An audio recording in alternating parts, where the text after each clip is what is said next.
Am I the a-hole for divorcing my wife and alienating my daughter for lying about her mother's affairs? I need an outside perspective on something that's been tearing my life apart. My wife and I have been married for over 2 decades. We met through mutual friends at a charity event. From the beginning, she was full of energy, confident, and always the center of attention. Our relationship moved quickly, but everything seemed to align perfectly.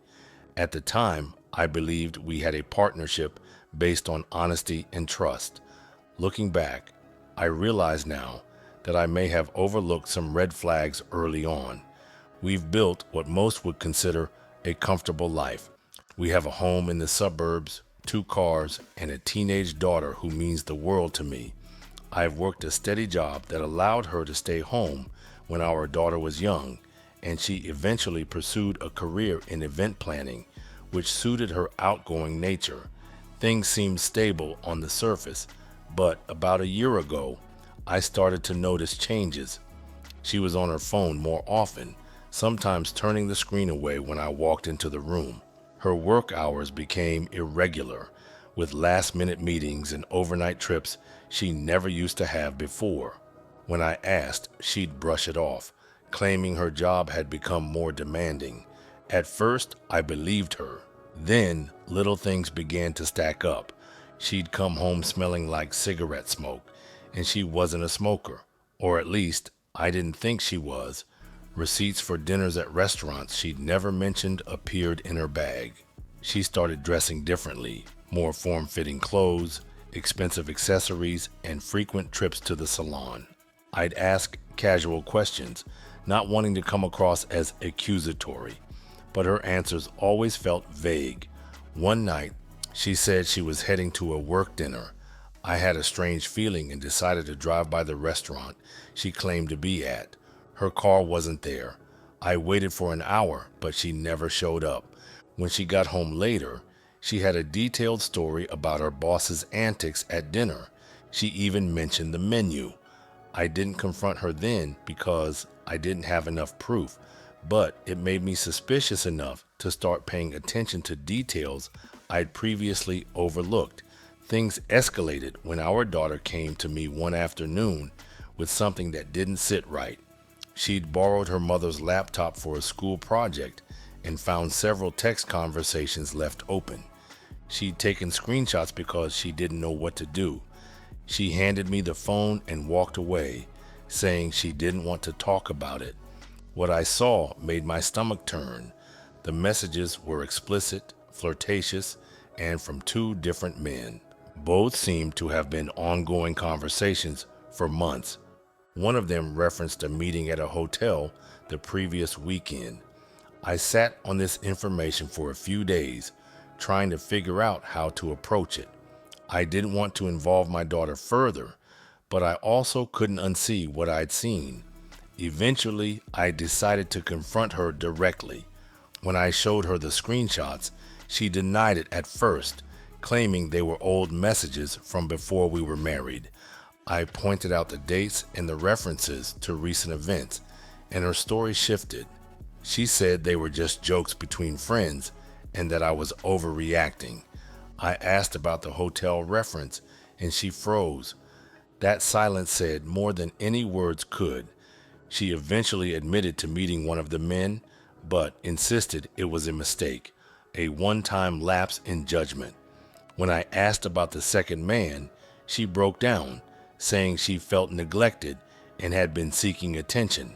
Neglected? That word kept bouncing around in my head.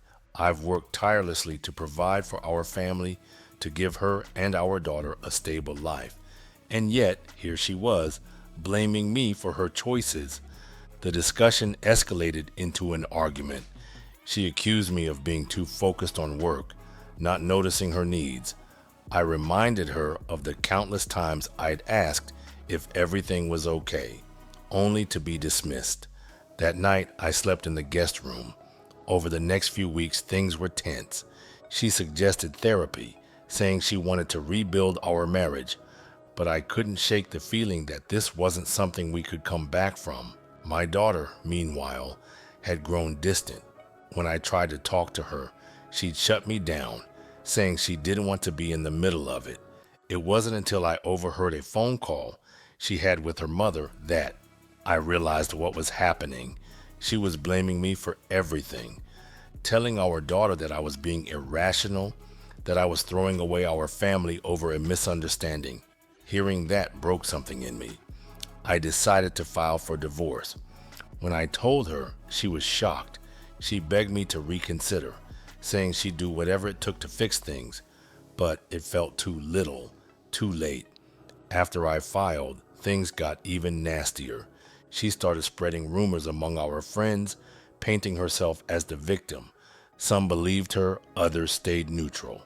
The worst part was losing my connection with my daughter. She'd always been closer to her mother, and now it felt like I was being pushed out completely. First update. A few weeks after the divorce proceedings began, I discovered something that added another layer to this mess. While going through our shared financials for the settlement, I found several unexplained withdrawals. After digging deeper, I realized she'd been using our joint account to fund her affairs, hotel bookings, gifts, and even a few trips she told me were for work. When I confronted her through my lawyer, she had no defense. It was a blatant misuse of our family's finances. This discovery gave me more leverage in the divorce, but it also made me feel even more disillusioned. I also found an old email account that she seemed to have forgotten about. In it, there were years of correspondence that painted a picture of multiple indiscretions. These emails weren't just flirtatious. They contained planning, secrecy, and, in some cases, disparaging comments about me and our life together. I also found receipts for gifts, not just small ones, but expensive items that were never mentioned at home. Jewelry, designer clothes, and even a booking for a weekend retreat. All things I'd never known about. It made me wonder how deep the deception really went, and for how long. More unsettling was discovering photos attached to some of these emails. They were somewhat explicit, but they showed her with these men in situations that could never be explained away as professional or friendly. They were laughing, holding hands, even embracing. Each image felt like another knife to the chest. Second update. The divorce is finalized now, but things with my daughter remain strained. She refuses to see my side of things, insisting that I overreacted and that her mother made a mistake, but didn't deserve to lose everything. I've tried to explain my perspective without bad-mouthing her mother, but it feels like I'm talking to a wall. She's old enough to form her own opinions, but it hurts to see her siding with someone who betrayed not just me, but our entire family.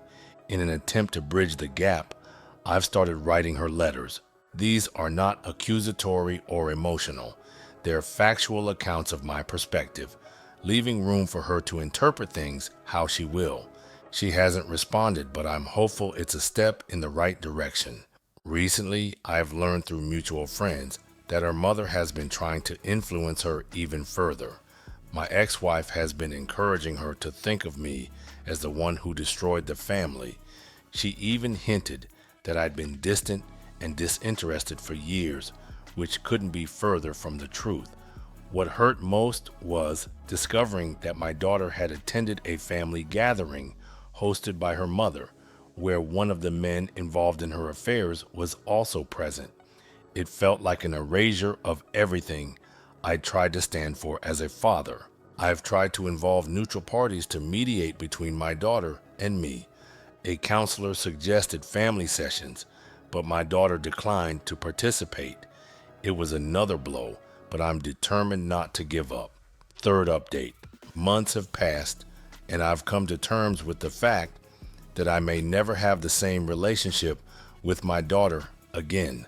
I'm in therapy now, trying to process everything and focus on moving forward.